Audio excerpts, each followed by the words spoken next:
सारण जिले के छपरा में वरत मिश्र संस्कृत महाविद्यालय और सांदीपनी वेद विद्या प्रतिष्ठा टीविन उज्जैन के तत्वावधान में 3 दिवसीय वैदिक संगोष्ठी का आयोजन शुरू हुआ।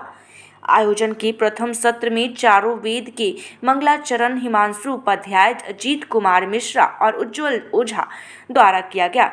साथ ही महाविद्यालय की छात्राओं के द्वारा माधुरी, शालिनी, महिमा, साक्षी और अमृता कुमारी ने अतिथियों का स्वागत गीत से किया। संगोष्ठी में मुख्य अतिथि विधान पार्षद सच्चिदानंद राय पहुंचे।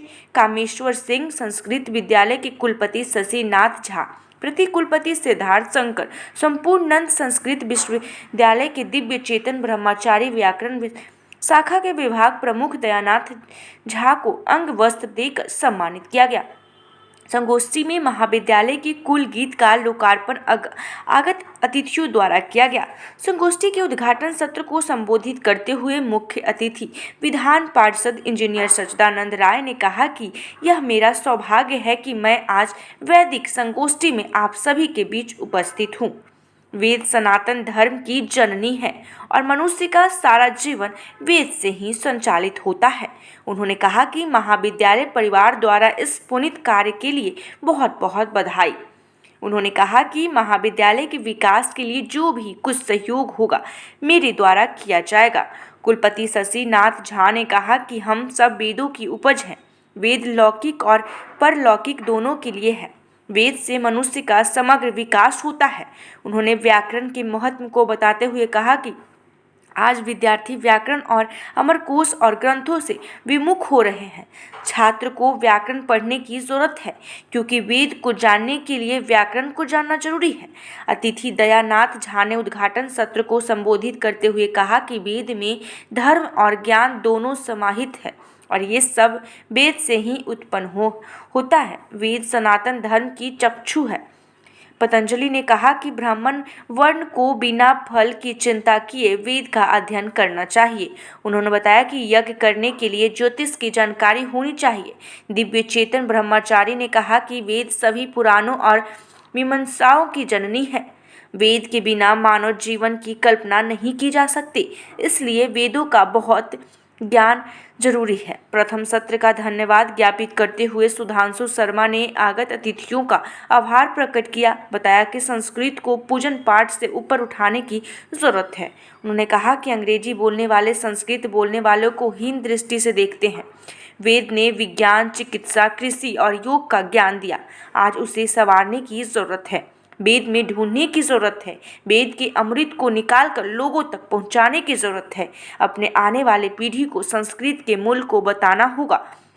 उद्घाटन सत्र का संचालन प्रोफेसर डॉक्टर अम्बरीश मिश्रा ने किया। अभी आज तो शुरुआत है, अंदाज है, आगे का अंदाज देखिए। ऐसे महाविद्यालय के लिए जो भी आवश्यक होगा, जिस चीज की भी आवश्यकता होगी, मैंने सुधांशु भाई को और उनकी धर्मपत्नी जो यहाँ पर आचार्य भी हैं, मैंने साफ कह दिया है कि ऐसा कुछ नहीं बचेगा जो हमारे बात को यहाँ करे। जो भी यहाँ पर कमियां होगी उसको दूर कर देंगे। फिर क्या हो सकती है, क्या कहेंगे इसको? नहीं, देखिए संस्कृत तो हमारी संस्कृति है। संस्कृत को एक भाषा नहीं है, हमारी संस्कृति भी है। इसलिए संस्कृत को तो जीवित रखना पड़ेगा ताकि हमारी संस्कृति जीवित रहे। और उसके लिए अब हम लोग क्या कर पाएंगे, ये हमारे अंदर अपने अंदर कमी है। संस्कृत किसी चीज की मोहताज नहीं है, लेकिन अपनी संस्कृति को बचाने के लिए हमारी संस्कृत भाषा को बचाना आवश्यक है, क्योंकि वही जननी है। और उसके लिए निश्चित रूप से आज जब मुझे ये सौभाग्य प्राप्त हुआ है कि मैं इसमें अपना भी कंधा लगा सकूं, पीछे नहीं हटा। इसमें मत फंसाइए। सरकार शिक्षा में ही रुचि नहीं रखती है तो संस्कृत और उर्दू और हिंदी की क्या बात है?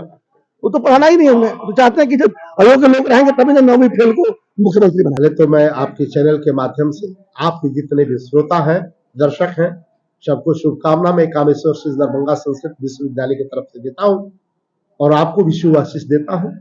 आप आगे बढ़ें। आपने बहुत ही समसामयिक और बहुत ही अच्छा प्रश्न किया है। प्रश्न ये है, आपके प्रश्न के उत्तर में यही कहना है कि जीवन में संस्कार और संस्कृति जो है धर्म अर्थ काम मोक्ष से होता है। जीवन के आचार है, व्यवहार है, जो सफल जीवन जीने के लिए इस भौतिकवादी युग में सफल जीवन जीने के लिए यही मंत्र है। आज जो चारों तरफ विश्व में जो अशांति फैली हुई है, युद्ध हो रहा है, इजराइल का युद्ध हो या रशिया का युद्ध हो, ये युद्ध क्यों हो रहा है? ये अतृप्त आत्माओं का कार्य है। एक आत्मा दूसरी आत्मा के शरीर पर जो वार कर रहा है वह गीता नहीं, उसने गीता नहीं पढ़ा, दर्शन नहीं पढ़ा। और ये जो सेमिनार, संगोष्ठी जो हो रहा है, यह वेदांत, वेद के बारे में बतला रहा है। वेद वस्तुता है क्या? वेद जीवन की प्रणाली है, वेद मोक्ष की प्रणाली है, वेद जो है सदैह जो है मुक्ति की प्रणाली है।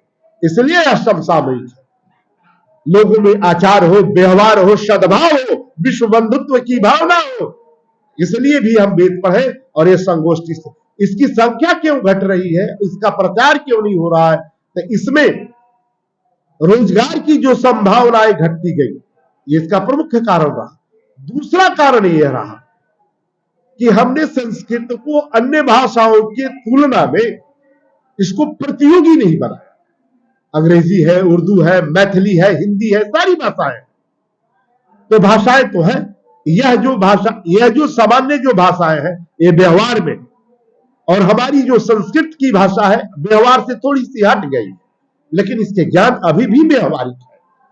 अब प्रयास चल रहा है जो हिंदी, उर्दू, अंग्रेजी पढ़ने वाले हैं, अगर वो संस्कृत पढ़े तो उनको एक साथ दो चीज की प्राप्ति होगी। जैसे गौ पालन करने से गो धर्म की प्राप्ति होती है और गो रस भी प्राप्त होता है, तो संस्कृत उसी कामधेनु गाय के सदृश है। लोगों को बताना पड़ेगा कि जीवन के लक्ष्य और जीवन यापन का यह काव्य है, शास्त्र है। और यह एक अखिल भारतीय वैदिक संगोष्ठी हम लोगों ने जो आयोजित किया है, उसका मुख्य कारण है कि हम लोगों ने अपनी संस्कृति को छोड़ते चले जा रहे हैं। हम लोग अपनी संस्कृति से दूर होते चले जा रहे हैं। इसीलिए हम लोगों ने एक ऐसी पहल शुरू की है कि ऐसी संगोष्ठी हम लोग करें जिसमें हम लोग बताएं कि संस्कृत आखिर पढ़ने से क्या फायदा है। संस्कृत के जानकार लोग यहाँ बहुत बड़े बड़े विद्वान लोग आए हुए हैं, और उन्होंने ये भी हम लोग एक प्रस्ताव रखे कि आखिर संस्कृत पढ़ के बच्चे क्या करें। ये एक रोजगार मुख्य विषय हो जा रहा है। जैसा कि सर ने बताया, सभी विषयों के कंपटीशन में आपका प्रतियोगी एक से एक जा रहे हैं, लेकिन संस्कृत वाले क्यों नहीं जा रहे हैं? क्योंकि हम लोग मुख्य धारा से हट गए हैं। और इसके लिए ही हम लोगों ने इस तरह की संगोष्ठी आयोजन करने का पहल शुरू किया है। और हमको लगता है कि ये बिहार में पहली बार ऐसी अखिल भारतीय संगोष्ठी है जिसमें कि कवि संगोष्ठी भी होने जा रही है, जो कि अभी तक बिहार क्या, मैंने अभी तक तो पूरे बिहार प्रांत में नहीं सुना है। और ये कल 2 बजे दिन से होगी, जो अभी तक तो हिंदी, उर्दू, फारसी में जाने कितनी भाषाओं में कवि गोष्ठी होती है, लेकिन संस्कृत की गोष्ठी पहली बार हमारे धरती पर, सारण की धरती पर होने जा रही है, जिसका लुत्फ पूरे शहर के लोग उठाएंगे। और हमको उम्मीद है कि इससे लोगों के अंदर एक संस्कृत भाषा के प्रति प्रेम, प्रसार और अपने ज्ञान, क्या मेरी अपनी जड़ है, उसके प्रति जुड़ा हुआ है।